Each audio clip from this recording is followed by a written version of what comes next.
আসসালামু আলাইকুম everyone, welcome back to my another blog. So সবাই গত ভিডিওতে দেখেছেন আমি নতুন একটা মাইক্রোওভেন কিনেছি। তো সেদিন শোরুমে আমি ঘুরে ঘুরে দেখছিলাম যতক্ষণ আমাদের সব কিছু প্রসিডিওর হচ্ছে। তো আমরা দুজন ঘুরে ঘুরে দেখছিলাম, আমাদেরও একটা স্যামসাংয়ের ফ্রিজ আছে, সেই মডেলটা খুঁজে বেড়াচ্ছিলাম।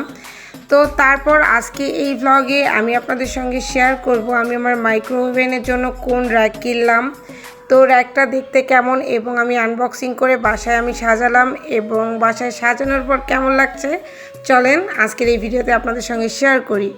তো তার পরের দিন আমরা চলে যাই একটা মাইক্রোওভেন র্যাক কেনার জন্য শোরুমে। তো এখানে মূলত পার্টেক্স এবং উকাট মিলে এই শোরুমটা ছিল। তো আমরা অনেক খুঁজতেছিলাম, বাট র্যাকটা যেন মিলতেই ছিল না, আমাদের ডিজাইন বা আমি যেরকম চাচ্ছি হচ্ছিলই না। তার উপর দেখতেছিলাম যে অনেক দাম চাচ্ছিল। আর এই দিকে ছাপা এই টেবিলটাতে বসে ওর বাবাকে বারবার বলছিল, বাবা আমাকে এটা কিনে দাও, আমরা খুব তাড়াতাড়ি ওকে একটা স্টাডি ছোটো টেবিল কিনে দিব, এটা আমার ইচ্ছা আছে, এটা আমার পার্সোনাল ইচ্ছা যে ওর জন্য একটা ছোটো স্টাডি টেবিল কিনবো। তো ওটাই দেখছিলাম, ভালোই লাগছিল টেবিলটা। ঠিক আছে, খুব তাড়াতাড়ি আমি কিনে দেবো, আর একটু বড় হোক, ও তো এখনও ওইভাবে বসে না বা করে না। তো যাই হোক, ওখানে ওর সঙ্গে একটু কথা বলে তারপর আমরা অনেক দোকান ঘুরে একটা মাইক্রোওভেন র্যাক ফাইনাল করে দেই। তারপর আমরা একটা রিক্সা নিয়ে নেই। এই যে আমার আমার মাইক্রোওভেন র্যাক, আপনাদেরকে বাসায় যে ভালোভাবে দেখাবো। বলছিলাম না যে আসলে ডিজাইন মিলতেছিল না, সব মিলিয়ে আর কি হচ্ছিল না। লাস্টে যে আমাদের এটাই বেশি পছন্দ হয়, তারপর আমরা চলে আসি জিনিসটাকে নিয়ে বাসায় এসে সেট করে ফেলি। তারপর আমরা কাঙ্ক্ষিত সেই মাইক্রোওভেনটা আনবক্সিং করি, আর সাপা অনেক আনন্দ করছিল, ভালোই লাগছিল। আসলে বাসায় যখন নতুন পছন্দের কিছু জিনিস আসে তখন ফিলিংসটা আসলেই অন্যরকম লাগে। তো যাই হোক, আমরা একটা একটা করে সব খুলছিলাম, সাপার বাবা পার্ট টু পার্ট খুলছিল, তো আমিও দেখছিলাম।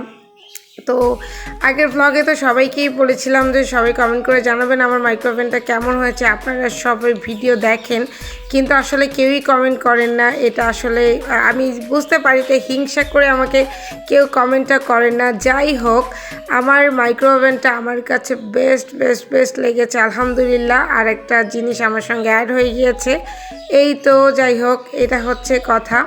তো তারপর আমরা এটাকে রেডি করে নিব এখন। তো চলেন আপনাদের সঙ্গে দেখাই যে কিভাবে কি রেডি করছি। সো এটাই আমার ফাইনাল লুক। মাশাআল্লাহ, দেখতে অনেক ভালো লাগছে আমার চোখে, আর আমার নিজের যেটা ভালো লাগে আমার কাছে ওটা পৃথিবীর বেস্ট একটা জিনিস। আর আমি সবসময় চেষ্টা করি যে জিনিসটার জন্য যে জিনিসটা সেটা সেখানেই রাখার। আমার সবসময় ইচ্ছা ছিল যদি আমি মাইক্রোওভেন কিনি, আমি কিনে এনে এখানে ওখানে আমি বসায় রাখবো না, আমি কেনার পরেই ওর স্থানেই আমি ওকে রাখবো। তো ওভাবে প্ল্যান করেই আমরা জিনিসটা কিনেছি যে আগে আমরা মাইক্রোওভেনটা কিনবো, দেন তারপরে যে দিন যে আমরা র্যাক কিনে এনে আমরা সেটাকে ওভারঅল একটা লুক দিব। তো মাশাআল্লাহ আমরা দিতে পেরেছি, আর আমার ইচ্ছাটা পূর্ণ হয়ে গিয়েছে। আর আমার চোখে যেটা দেখে শান্তি লাগবে আলহামদুলিল্লাহ আমি সেটাতেই স্যাটিসফাইড। আমি ছোট ছোট জিনিসে অনেক খুশি থাকি, আমার সংসারে আমি ছোট ছোট সুখ নিয়ে অনেক খুশি থাকি। তো এই জন্য হয়তো বা আল্লাহ তাআলা আমার জীবনে এত সুখ রেখেছে, আমি এত সুখী আলহামদুলিল্লাহ। আমার সুখে যেন কারো নজর না লাগে, আল্লাহ যেন সারাটা জীবন আমাদের সংসারকে এভাবেই যেন শান্তিতে রাখে। আর আমি অনেক শৌখিন একটা মানুষ, আমি চেষ্টা করি যে আমার প্রত্যেকটা শখ যেন আল্লাহ পূরণ করে একটু একটু করে।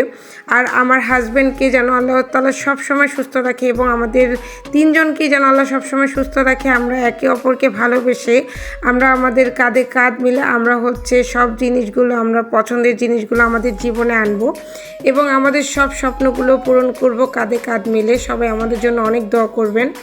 যাই হোক, আমাদের আমি এত কথা বলার একটাই কারণ এই জিনিসটা আমার খুবই পছন্দের একটা জিনিস ছিল। ফাইনালি সেটা আমার কাছে চলে এসেছে। এটা অনেকের কাছে নর্মাল একটা বিষয় হতে পারে, বাট আমার কাছে অনেক বড় একটা জিনিস, কারণ নিজের শখের দাম লাখ টাকা, আর নিজের শখের কোনো শেষ নেই। জীবন যতদিন থাকবে শখ ততদিন থাকবে।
আমার ড্রয়িং রুমটা মাশাআল্লাহ এখন পরিপূর্ণ হয়েছে, আমি এটারই অপেক্ষা করছিলাম। তো আজকে এই পর্যন্তই বিদায় নিই, সবাই ভালো থাকেন, সুস্থ থাকেন। পরবর্তী একটা ধামাকা ব্লগ আসতে চলেছে, সেইটা দেখার জন্য আমার চ্যানেলে চোখ রাখবেন। তো আজকে এই পর্যন্তই বিদায় নেই, সবাই ভালো থাকবেন, সুস্থ থাকবেন, আর আমার ফ্যামিলির জন্য সবাই দোয়া করবেন এবং আমার চ্যানেলটা বেশি বেশি like, comment and share, follow দিতে ভুলবেন না। তো আজকে এই পর্যন্ত বিদায় দেই, পরবর্তী এক্সাইটিং ভিডিওটা নিয়ে চলে আসবো খুব তাড়াতাড়ি। তো thank you so much everyone for watching this video. Bye by.